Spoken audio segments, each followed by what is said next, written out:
Notes on the December weapon balance patch have been released. Let's talk about it. Before we do though, let's quickly go over the weekly update. First off, we had a patch recently that added weapon parts to the gunsmith, increased crucible loot, and decreased the insanity of the weekly crucible quest chain. For the full notes, check the description, but those were the big highlights. Next, some more exotics are coming soon. 2 new exotics exclusive to Year 2 will be available with the December update. Among others are Year 1 weapons and armor pieces that may or may not have received some changes.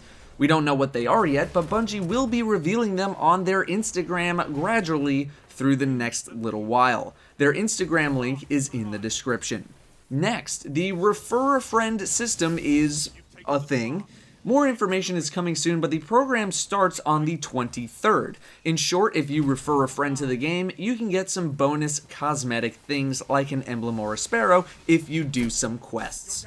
Alright, let's get to the weapon changes. I'm going to try to keep things brief, but we'll see. We'll start with auto rifles. Right now, autos are alright, but pulses keep them in check to the point where it's still pretty much not worth using one, at least in a competitive environment.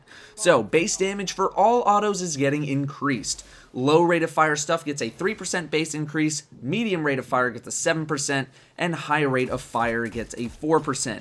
Is this going to do a whole lot? It might. I don't think it does anything for bullet hoses though, but this is a small step in the right direction to make autos worth using. Pulse rifles are going to get hit, but not as bad as everyone thinks that they are. They are better than auto rifles, where auto rifles should excel, and can fend off scout rifles pretty easily. Base damage is getting reduced across the board. Damage fall off is also going to be a factor now, with high rate of fire pulses falling off sooner than low rate of fire pulses, which is fair.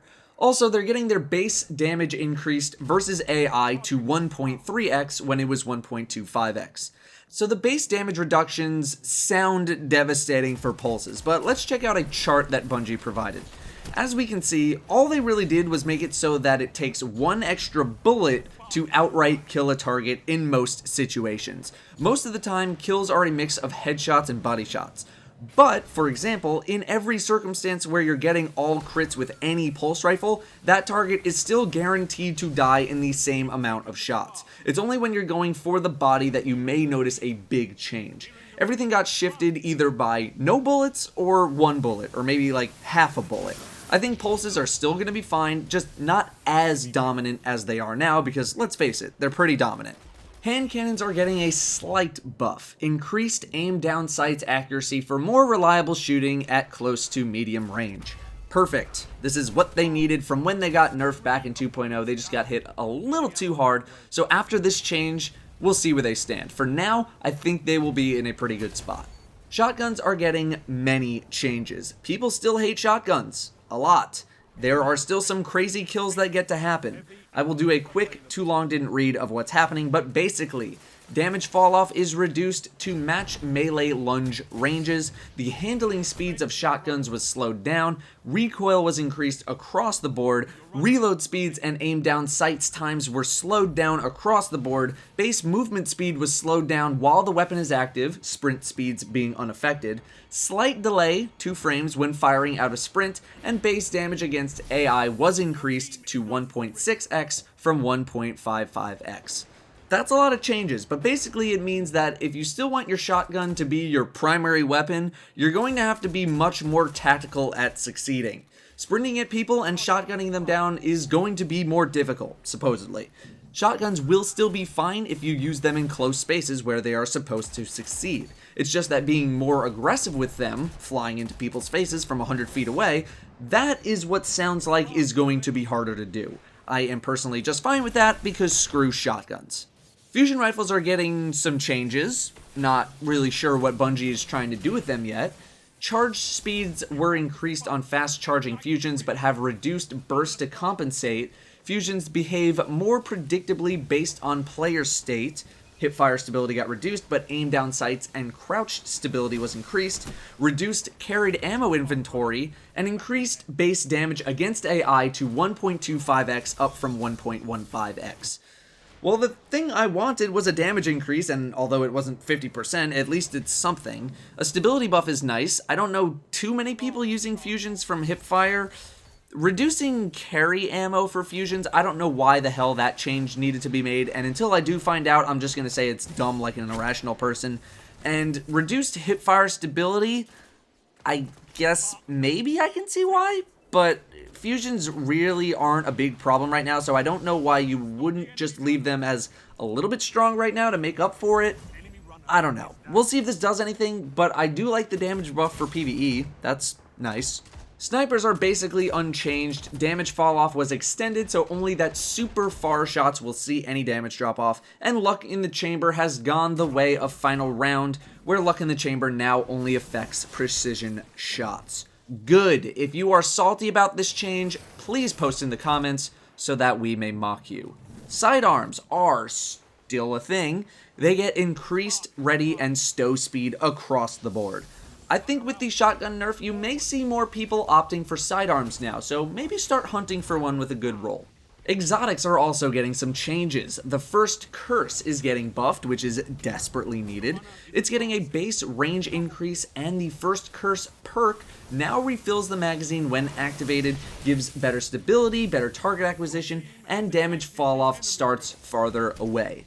Good. This is a straight up PvE buff. Probably won't do too much for it in PvP, but it's a good start for it in PvE. Hawkmoon's range is getting reduced by 20 to make up for the fact that hand cannons in general are getting a buff. Supposedly Hawkmoon was far and away the best option in the hand cannon slot during testing, so they're bringing it down now to make sure other options are viable. On paper, I'm okay with this, I just need to see how it performs. They also reduced luck damage procs down to 1.2x from 1.3x. I really don't know why they keep nerfing it if it's still going to be able to two-shot people in the Crucible. Either just nerf it completely or leave it alone. 1.2x would mean, however, that 2 headshots, one with a luck proc, is 198 damage, which may be survivable by some people. I don't know. Fine for now, but I'm just the slightest bit wary. The Chaperone's base damage is getting a reduction, but its precision damage is getting a massive increase. That doesn't surprise me, as the Chaperone is an insanely under-the-radar weapon right now, and might have been the best shotgun available after the nerfs. How much the base damage is reduced is unknown, so I can't really comment any further right now. Fabian's strategy is getting some maybe good changes. If Frontlines is active, it will now turn the weapon into a bullet hose auto, but the damage is also reduced to match. Reload speed and stability were buffed because of some of the changes that had to be made to the weapon. Well, bullet hoses are still terrible, but if there's enough stability on this weapon for it to actually be usable, then maybe we have something cool. If not, then spoilers, it's still garbage. Black Spindle was only supposed to have one scope, that's why the scope column seemed so broken, so those scopes that do nothing are getting replaced with barrel upgrades. That's fine. Sleeper Stimulant gets its max inventory increased to 9 from 7, the ammo swap exploit has been removed, and the inventory no longer benefits from fusion rifle armor perks, but does benefit from heavy ammo armor perks. I don't think there's many heavy ammo general armor perks in the game in terms of year 2 loot. In fact, there might be none. So, yeah, there's that. But anyway, those are your weapon changes coming in December. Nothing was mentioned about subclasses because this was the weapon change list, so there may be subclass adjustments coming or other changes in general, we just don't know yet. Overall, I am mostly fine with these changes. I think this is going to bring balance slightly closer together. Pulses might still stay on top, but if they do, the gap between them and other weapons is definitely going to be a little bit smaller. Those are your weapon changes coming in December. All links are in the description. Thank you all very much for watching, and I'll see you next time.